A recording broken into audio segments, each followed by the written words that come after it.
Hello everyone, welcome back to my studio. This morning before I start painting for the day, I wanted to show you the most recent in a series that I just started very short time ago that are images devoted to the saints, to biblical images, devotional images. And these are in the form of illuminated manuscript pages, or at least are inspired by that.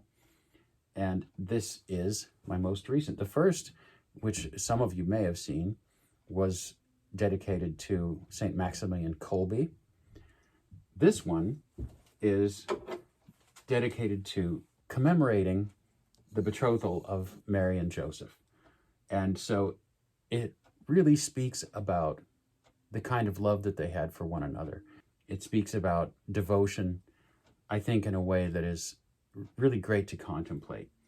So here I have the moment of the betrothal, which has been painted in history in any number of ways.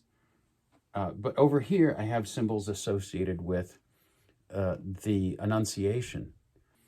And so I was looking for appropriate symbols. And it took a lot of sketching to work out the composition and to really decide which symbols to use. But if you look here closely, in this area behind Mary's name, you'll see a pattern of pink roses. I have roses like this in my garden, and that probably influenced me a little bit. The rose is, of course, associated with Mary in history, from the great rose windows of the cathedrals to a lot of different paintings. Rather than white roses to symbolize Mary's purity, I really wanted something that was colorful and joyful and vibrant. And so I chose these pink roses for the background.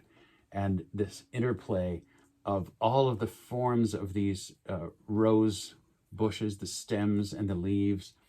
And I was able to play with that a little bit in a way that maybe was roughly inspired by things like the Book of Kells. And for Joseph, over here behind Joseph's name, I have a pattern of oak leaves and acorns, kind of symbolizing his role as a carpenter. So it's associated with wood.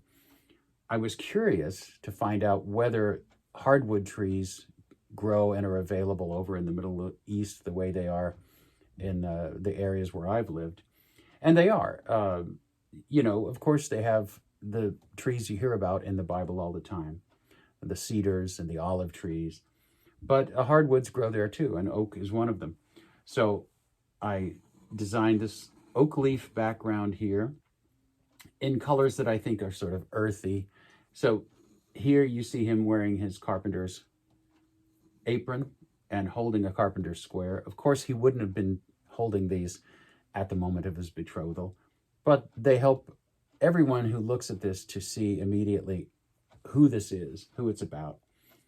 Here is Mary in her traditional blue garments, which again is something that goes way, way back in art history, and also holding a bouquet of lilies. And the lilies are white, which do symbolize her purity.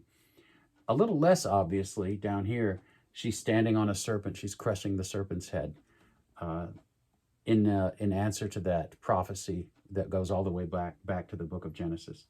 Here we have the text, that which is conceived in her is of the Holy Spirit. And here is the symbol of the Holy Spirit, and then the angel Gabriel bringing the message down.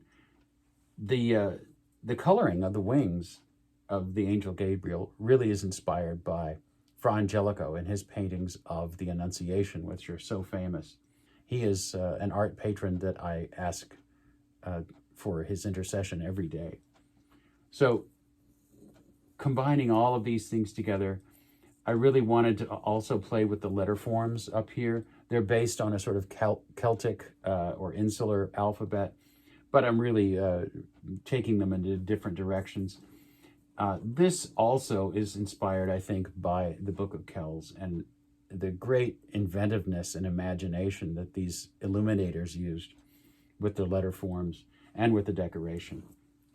One thing I wanted to talk about before we go for today was how this reminds me of the first job that I ever had as an artist.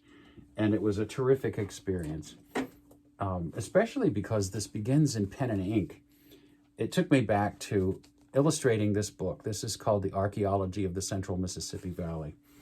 It was written by Dr. Dan Morse and his wife, Phyllis Morse. I worked on this book as a young college student between my sophomore and junior years. And all I did all day long was come in and draw pictures of archaeological artifacts. So every day, Dr. Morse would bring me some artifacts to illustrate. These are some stone tools.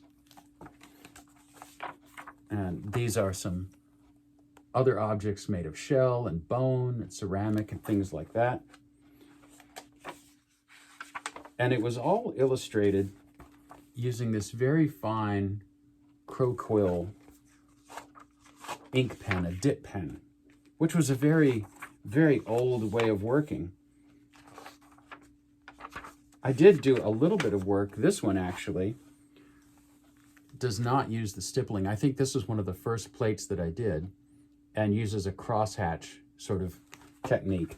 But the stippling turned out to be much more effective for illustrating all of these different kinds of objects and the textures you might see.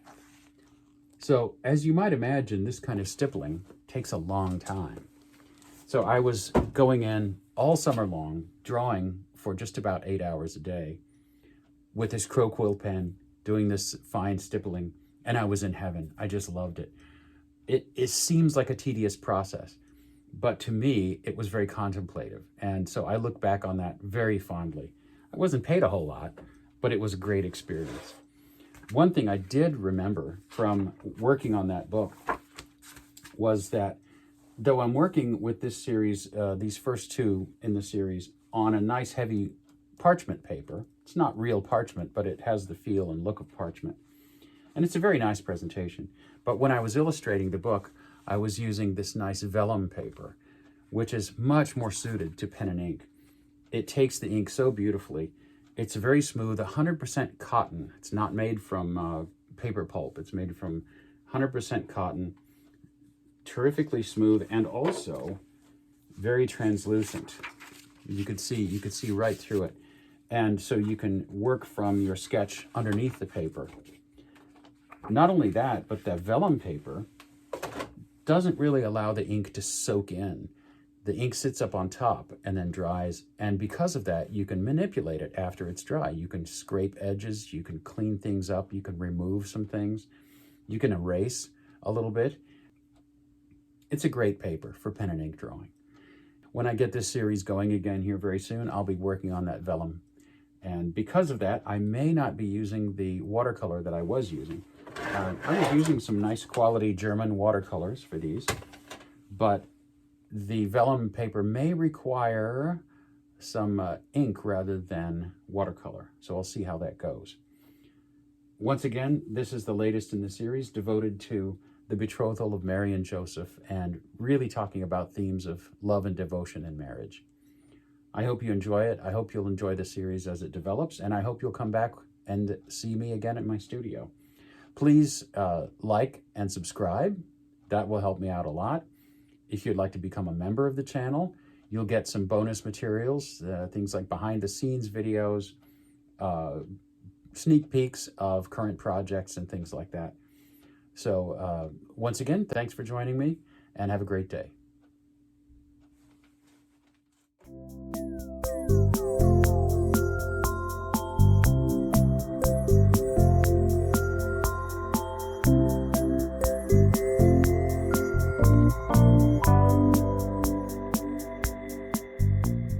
So it's a very versatile, wonderful paper. It's a very versatile, wonderful... Bleh.